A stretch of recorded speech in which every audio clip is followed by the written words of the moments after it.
Hello and welcome into this emergency episode of the Rookie Stripes podcast here on Racing News Now. I'm Garth, Allan, that's Tyler Guthrie, and we have called a meeting of the minds for an emergency episode because we possibly just witnessed the dumbest, stupidest, most embarrassing race in the history of NASCAR. If you didn't see the truck race, it's going to be last night by the time we put this out. If you didn't see the truck race last night, count yourself lucky. I lost brain cells watching this race. I have never been so pissed off at how a race went in my life. NASCAR, is this what you wanted from the playoffs? Because this isn't what we want. This is not what the fans want. I guess I can't speak for all fans, but this isn't what I want. I don't think this is what you want. I have not seen anyone on social media saying this is what they want. This was an embarrassment to the sport, and this is exactly what the playoffs breed. Unfortunately, NASCAR publicly said yesterday now, that basically, yes, this is exactly what they want. I can't anymore. I just On top can't. of it all, we had to listen to Jamie Little the entire time. Yeah, and that's a whole other rant in itself, but I'm not getting into Daniel that Dye tonight. crashed, an hour before the race ended, so Michael Waltrip was just gone for the rest of the night. Oh, I know. Got to have his favorite driver out there. Yeah. That was... I don't even think I have words to describe how stupid that all was. I don't either. Just to sum it up, I just glanced... Hold on. Let's start from the beginning. We'll start from the beginning, work through all the stupidity, and get to the end of the race. To start things off, this should have been Corey Haim's championship. Had the fastest car, easily should have won this race. Nice milk and a Coke glass. That's what kind of night we're having because of this race. I'm surprised I haven't broke out the hard liquor yet. Don't worry, that's coming next. Yeah, right? This should have been Corey Haim's championship. And I should have been asleep 3 hours ago. Yeah. Corey Haim won, honestly, had the best season of anybody in the truck series. He was the most deserving driver coming into this race, in my mind, coming into this race for the championship. Has had the best season, should have been the champion. Definitely out of the Final Four. Yes, absolutely out of the Final Four. Not even a question of that. And had the fastest car tonight. Literally could have won this race. Was probably the only one of the championship four that had the speed to win the race. Then he got put behind on pit strategy and had to race his way back through the field. Enfinger and Rhodes were also back deep in the field at this point. I think they were also on this same pit strategy. Hocevar, though, was near the front on older tires. Hocevar makes a couple of what I thought were fairly big blocks, especially for that point in the race. I know you're racing for the championship, but they were pretty big blocks coming through the front stretch, coming through the dog leg on the front stretch. And I'm sitting here watching this go, yeah, the front stretch. Quotes. I hate Phoenix. I still hate Phoenix. I hate Phoenix even more than I did last week when we recorded. Same. Now. So they come through the dog leg. Kosovar makes a couple of big blocks here. And I'm sitting here like, he's being a little aggressive here. Like almost too aggressive. Yeah. So Corey gets around him cleanly. Hocevar goes down into the next corner, gives him a shot, like a bump and run kind of deal. Doesn't move him up the track enough. Haim stays in front of him. Goes down into the next corner, gives him a bigger shot, and turns him. And when he turns him, he gets into Stuart Friesen, crushes in the right rear, kills the side force on the car. There went all the speed out of the 11 truck. Now, I will give Hocevar this much of the benefit of the doubt there, because he didn't mean to do it, and he hadn't been running that line almost the entire race. So, understandably, he goes to a line that he's not familiar with and doesn't have as much grip as he thought it did, because, we race on the apron at Phoenix for whatever retarded reason. Yeah. But fact is, he's still turned him. I mean, Mhm. you're not going to get away from that. Yeah. But yeah, I give him about that much credit because at the same time, still a dumb move. I do like that he felt bad for it, and you could see he immediately felt bad for it. He was beating himself up in the car for that, or in the truck for that. And I give him the slightest bit of credit for that, but at the same time, still a dumb mistake that someone racing for a championship shouldn't be making. I don't care what level you're at. If you're racing for that championship, if you're high enough on the NASCAR ladder that you are in a playoff format and you're in the championship four, you should have enough racing IQ to not do that to someone that you're racing for the championship. Or if you do it, it should be intentional. Yeah. Like it can't be an accident. Like you can't have that little racing IQ that you accidentally do that racing for a championship. And if you are going to do it intentionally. Make sure you take them out of the race so they can't delete you later in the race. And don't do what Hocevar did on the immediate restart and go from like second to 19th in 2 laps. Well, and I think that comes down to he was beating himself up so much, he lost his concentration and just was not focused on that restart. And that's the other thing too. When you do something like that, you've got to be able to put it out of your mind, and you've got to be able to refocus and get back to the task at hand. And I don't think Hocevar did that. No, and that clearly ultimately was his undoing, because he didn't end up wrecking in the interim there, did he? He just came down and pitted when he got that far back in the field, right? No, well, if he did, I don't remember him wrecking. Not when he was until Heim got back up. Right. Yes. But yeah. We're getting so there. he came down, got tires, and was coming back through the field. Well, Heim had already gotten tires when Hocevar wrecked him. So Heim has cruised his way back up through the field. He got up to like 6th until the side force issue really made a problem. And that's about where he stalled out, which unfortunately at that point, Rhodes and Enfinger were 3rd and 4th. So Corey didn't quite make it back up to them. And then he started falling back through the field again once the side force issue really became an issue. Hocevar, in the meantime, is coming up through the field on the fresh tires, and they get together. Corey, to his credit, did not admit that he did this on purpose, but and I'm not going to pass judgment one way or another here, but he slides up in the corner, makes contact with Hocevar. Coincidentally, it's Hocevar, and they both end up in the wall. That ends up being enough damage that it ends Hocevar's night.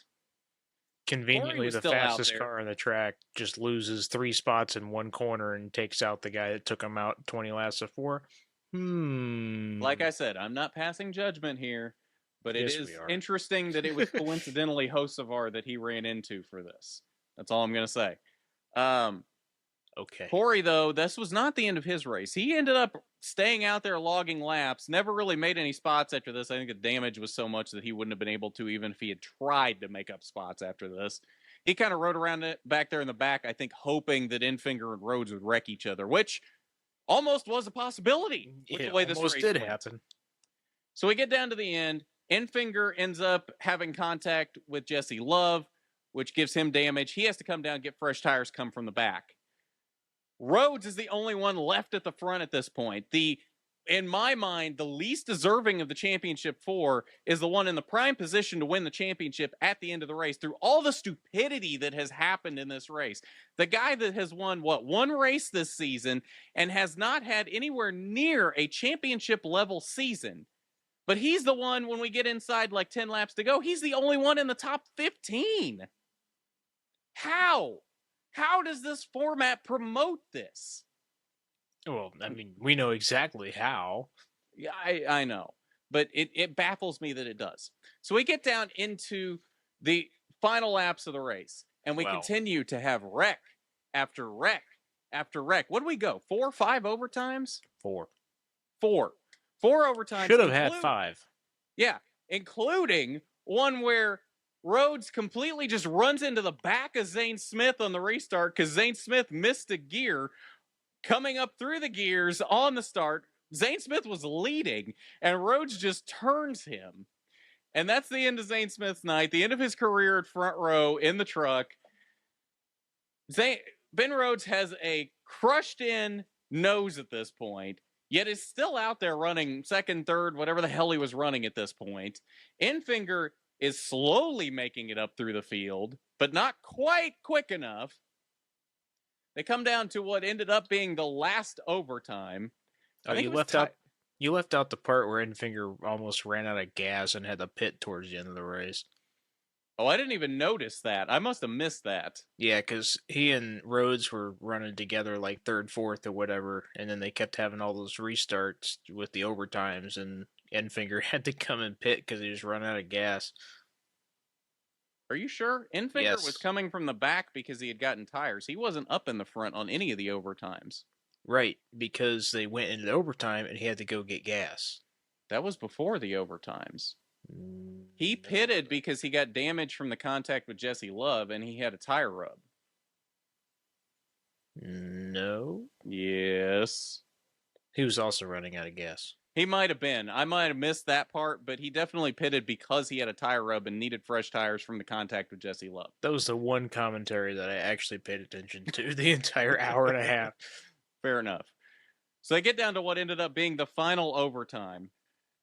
I believe it was it Tyler Ankrum that blew a tire through 3 and 4 coming to the white flag, ends up in the wall.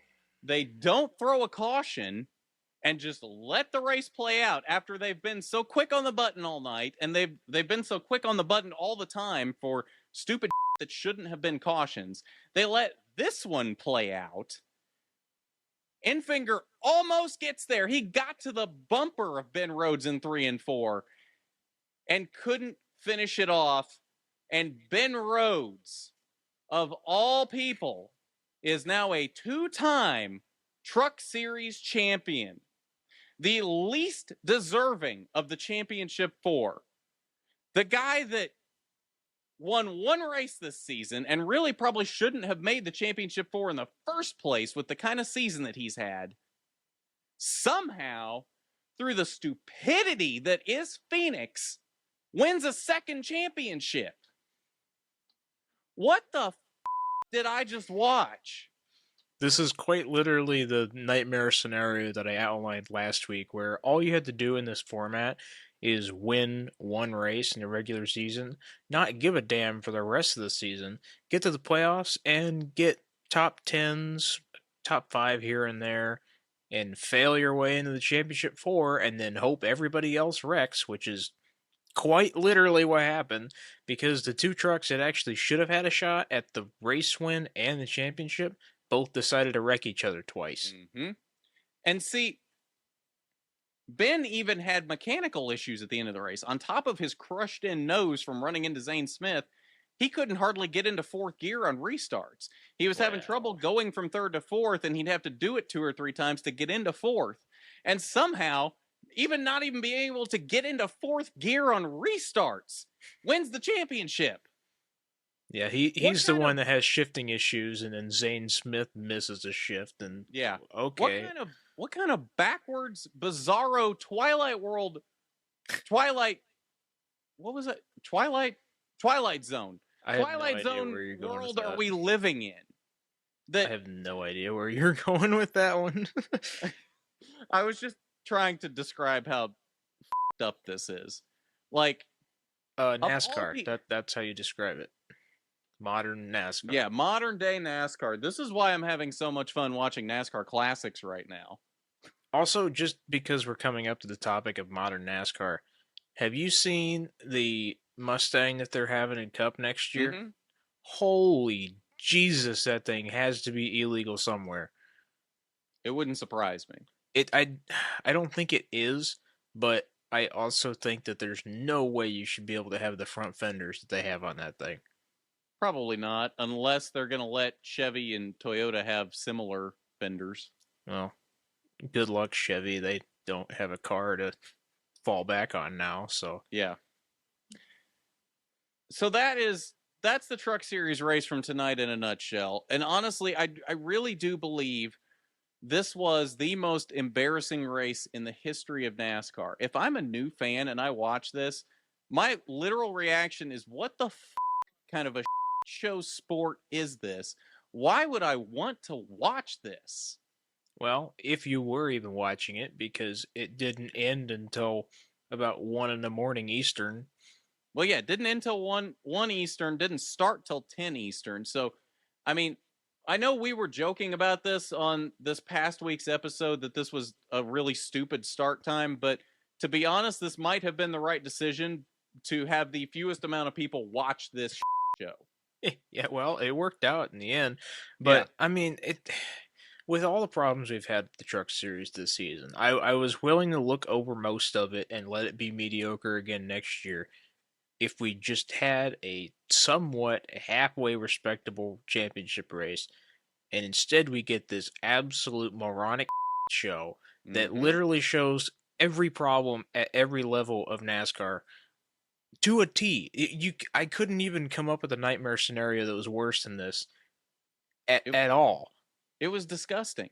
It was absolutely disgusting to watch. Like, that's not racing. That's a demolition derby, is what that was. I That's would not. rather watch this on Bristol dirt than Phoenix. Honestly, Bristol Dirt might have been a better championship race than this. It was a Like, better race. so, but here's the thing. I don't know that this would have been any better anywhere else, because I don't know that in this specific case, Phoenix is the problem. I think the playoffs and what the playoffs breeds is the problem, because we saw this almost the exact same thing last week in Xfinity at Martinsville. This isn't just confined to Phoenix. This is a inherent playoffs problem, and we're going to continue getting stupidity like this every single year until the playoffs goes away. Now, I know I'm biased against Phoenix, but I feel obligated to say that I feel like it wouldn't have been quite as stupid if they weren't able to go 12 wide on restarts. That did contribute to a lot of the stupidity. That contributed to at least a couple of the overtimes. So I can't remember exactly what the reason was for every single overtime, but I remember at least a couple that it was because they were fanned out 12 wide.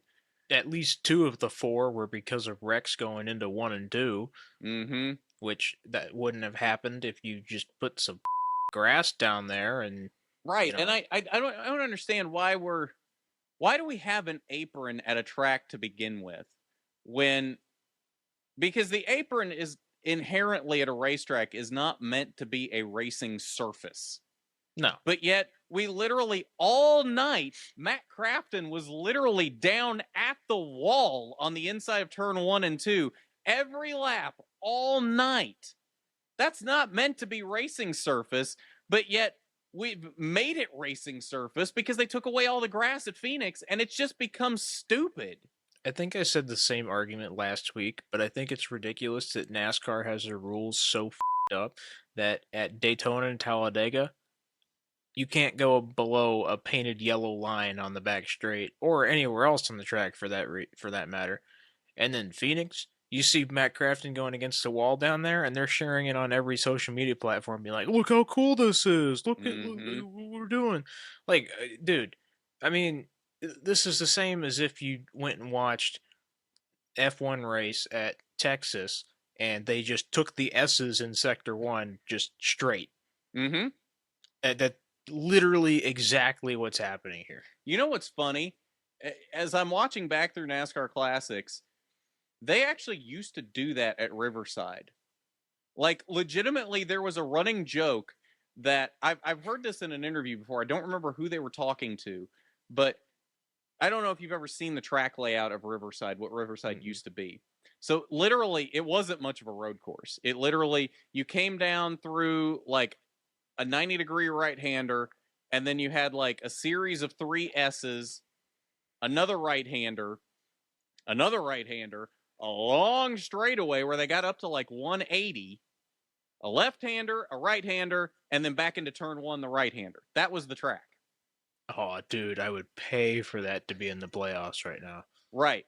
So But the thing is, the running joke was they would literally straight line the S's sometimes, or at least one of the S's, because you could literally see tire tracks where guys just drove straight through the grass in one of the S's. And I do remember hearing an interview once where somebody asked, I don't remember who it was, but they asked him, what's the best way to get through the S's with the most speed? I think it was Earnhardt they asked. That And sounds like something Earnhardt would say. And he goes, what do you mean the S's? You mean that straightaway with the dirt in the middle of it? Oh, God. Yeah. Yeah. So it's not unprecedented. No, but on an oval, though, come on. We shouldn't be doing that. No, we absolutely And should I've not. been saying that, like, I don't know, however long ago they reconfigured Phoenix. I said, this is stupid. And then they let him go down there. I'm like, this is stupid. And I have the same gripe with every other form of motorsport that has these ridiculous runoff areas. It is stupid. If you care about the integrity of racing and the safety of the drivers to that point, put the grass back, put the gravel back. If you go off the track and get stuck in the gravel, guess you shouldn't have done it, buddy. I think their argument with putting the grass back in is that would actually be worse for the safety of the drivers, because if you wreck down in there, it's easier to flip. Just do what Charlotte did with the AstroTurf. I don't think that helps the safety. That just helps with lawn care. Chris Buescher figured it out. I get your point, and I think that actually is a good idea. Everywhere that does have grass should just put in the AstroTurf, because it probably would be a cheaper option in the long term and would help with the lawn care. I don't think it would help with the safety aspect, though. Yeah, probably not. But, I hate having these giant sections of concrete. It looks like modern suburbia hell on a racetrack, and it's just dumb. And then we get shit like this where they're going 12 to 15 wide going down into the corner, and then they wrecked 17 times in the last 3 laps of the race. And wow, who saw that coming? No way. Yeah, right. I don't know.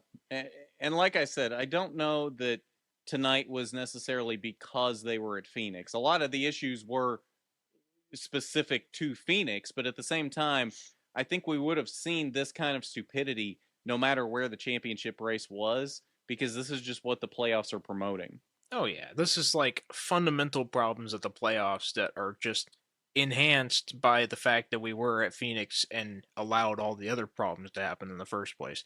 Now, I will say, I'm not usually a fan of penalties for drivers getting in wrecks, especially since NASCAR tries to do the everybody figure it out on your own kind of bullshit. I will say Corey Haim deserves a suspension for this.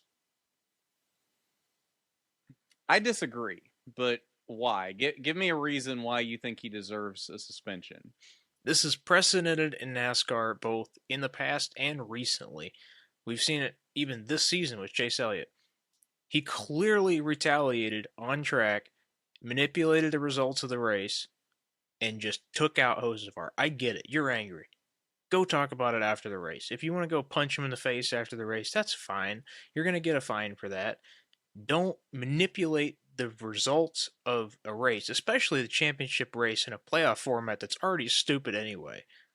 I don't see how you can look at that and be like, yep, that's fine, because then everybody's going to do that every playoff race from here to when they, never get rid of it.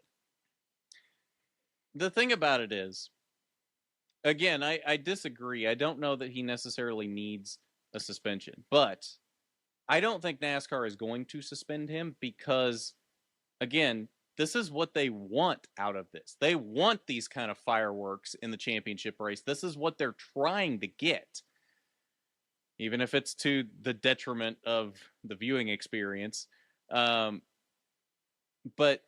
yeah, I don't think they're going to suspend him. I don't think they're going to either. But now it seems like the right thing to do, because if you let this go, people are just going to keep doing it. Right. Now, I disagree because like I said before, I'm not going to sit here and say that he did it intentionally. I'm not in the car. I'm not in Corey's head. I'm not going to sit here and say he did it intentionally. It might have looked that way, but I'm not going to say that he did. And until Denny Hamlin shows up at my front door with the data and the download that says he didn't do it, he did it. But if he brings it to you and doesn't show it to anybody else, does it really count? Yeah, to me it does. Okay. We'll see if we can work on getting Denny to come to your front door with the SMT data. I'd like to see how that would go. That would be almost as much of a nightmare as this race. Right? To me, anyway. Yeah. So, but yeah, I disagree that he should be suspended for that. Was it going on the assumption that it was intentional, which again, I'm not saying that I think it was. Going on the assumption that it was, I don't think it was so egregious that he put others in harm's way. I don't think anybody else was involved besides him and Hocevar. Yes, they were. That was like a 4 or 5 car crash. Was it? Yeah. It was in the middle of 3 and 4 though, and there wasn't anybody behind Hocevar. How did anybody else get involved? There's a guy on the top side of Hocevar. Oh, that's right. Taylor Gray was there. I forgot Taylor Gray was there. Okay. So, okay, so it did affect some other people. But again, if it's the last lap of the race and you're going through 3 and 4 and you just hook a right and take the guy out, just the two of you, and it doesn't affect the outcome of the race, fine. Give them a points penalty, give them a monetary fine, whatever. But they crashed other cars and caused all this other to happen because we would have just finished the damn race. Instead, we went into overtime because of that. But see, here's the thing. NASCAR's been so inconsistent with penalizing drivers for similar situations that I don't know that there's really a precedent here. Yes, they have suspended drivers for similar situations. They suspended Chase Elliott earlier this year for a similar situation. And they gave Byron a fine for dumping Denny under caution. They did who? What? They gave Byron a fine and monetary whatever for dumping Denny. But they didn't suspend him. No, but he didn't wreck another car while he did it. And they also did not suspend Denny Hamlin for doing something similar to Ross Chastain at Phoenix last year. Which also didn't take out half the field. This is correct. But they did suspend Matt Kenseth for the Joey Logano thing a few years back. The only difference I see between tonight and the Matt Kenseth thing is Matt Kenseth was laps down. I think both were completely intentional. Both involved playoff drivers that needed to be successful in that race to win the championship. I don't see how it's any different other than it was very, very obvious Matt Kenseth came out with that intention. But the way I see it is Heim dropped back in that turn and then just hooked right on him. You can't tell me that he just stopped. Drop back in that turn, though, because they were on the onboard, and he was off the gas in the same area that he usually would be, and he got back on the gas in the same area that he usually would be. There is no evidence. Hooked a right. No, he just drifted up the hill. That's different than hooking a right. And there's no evidence. If I let go of the steering wheel on the interstate, if I let go of the steering wheel on the highway and run into somebody else, they're going to punish me for that, whether it's intentional or not. You're a NASCAR Truck Series driver. You have to have more control over your car than that, especially if you're already pissed off at Hocevar for just hitting your quarter panel, and that's why you're doing this. I would even take it a little bit further on this. Hocevar should get a monetary fine for dumping him going into 1 and 2 in the first place. I disagree on that too. I figured you would. I don't think Hocevar should have any penalty. I also don't think that Heim should have any penalty, especially because it's the last race of the season. What are you going to do? Suspend him for Daytona in 2 months? Sure. Why would you suspend him in a different season for something that he did. Why would you suspend him next season for something he did this season? That's not a fair penalty. It is to me. He crashed Well, it's a somebody. good thing you don't run NASCAR. For you, I guess. This between seasons, the slate is wiped clean. I don't. Drivers have memories longer than elephants. I don't want to set the precedent of suspending someone next season for something that they did this season. Whatever they did this season is this season. Next season is next season. I'm struggling to apply your logic to an everyday life scenario.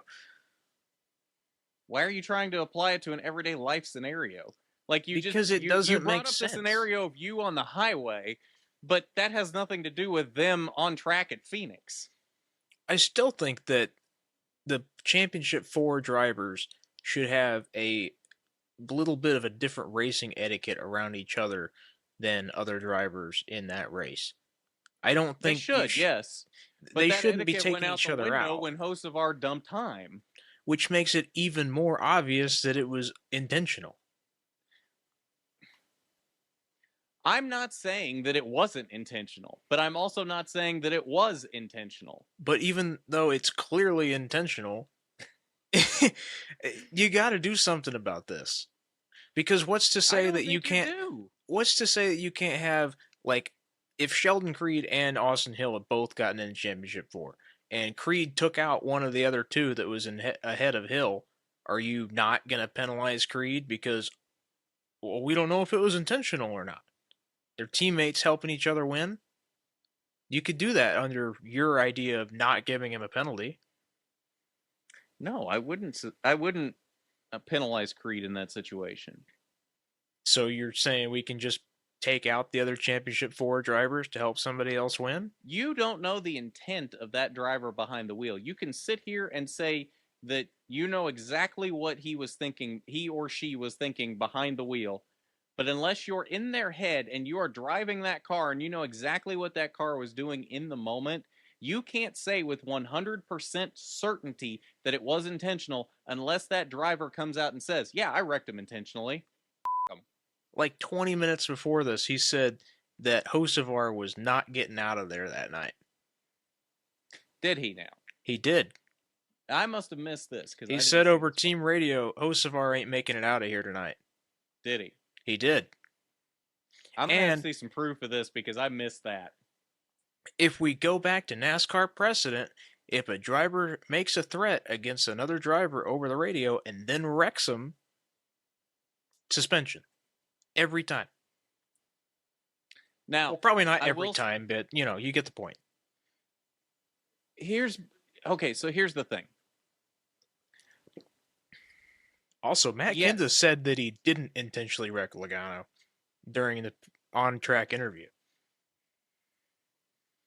Said his throttle got situation. You could literally look at that one, and you could see on the onboard where he turned right into Logano. You could see the same thing with this. No, you couldn't. Yes, you can. You literally just see a truck drift up the track. He didn't yank the wheel to the right into Hocevar. There is a clear difference there.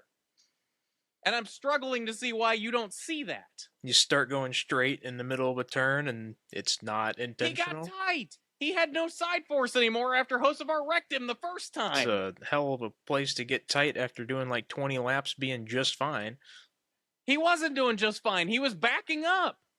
That's why he was backing up. He didn't go straight in the corner every lap. Huh? He didn't go straight in that corner every lap. How do you know? They didn't have a camera on him. Oh, Jesus Christ.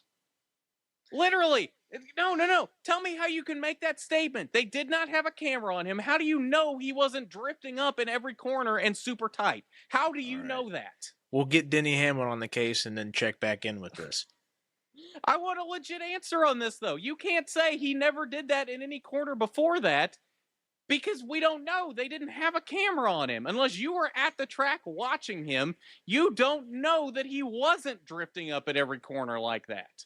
I'm just saying, under your picture here. It's awfully convenient that he just went straight in the corner I'm with not the guy saying that it took him wasn't, but out at the right same, next to him. I'm not saying it wasn't convenient. I already admitted that it was very convenient that it was Hocevar that he ran into. But at the same time, I'm also saying you can't say with certainty he wasn't doing that in every corner leading up to that, because we couldn't see what he was doing before that in every corner. You would be a terrible person to play Clue with. Why? Oh my god. I haven't played Clue in a long time, come to think of it. You would be a horrible person to play Clue with based on this conversation. I'm actually very good at Clue. Thank you very much. Good for you. See, I hope you I delve in and think about things. That's what I'm doing. Are you though? Yes. Or are you just throwing out things that you believe and trying to call them facts? Christ. Matt Kenseth said he didn't wreck Joey Logano on purpose. Still got suspended. But he literally turned the wheel to the right. Like, no. He just went straight because it's Martinsville. He just didn't turn. No, there's literally in-car footage of him. Like, you can see him turning the wheel to the right. He didn't just go straight. His throttle stuck. That wouldn't affect him turning the wheel to the right. He panicked. Okay. You gonna penalize a guy that panicked? Come on. It's not like he's a professional driver or anything.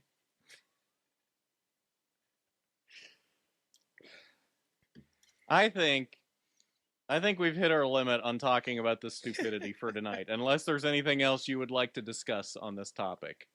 I just can't believe I had to watch 2 more races at Phoenix this weekend.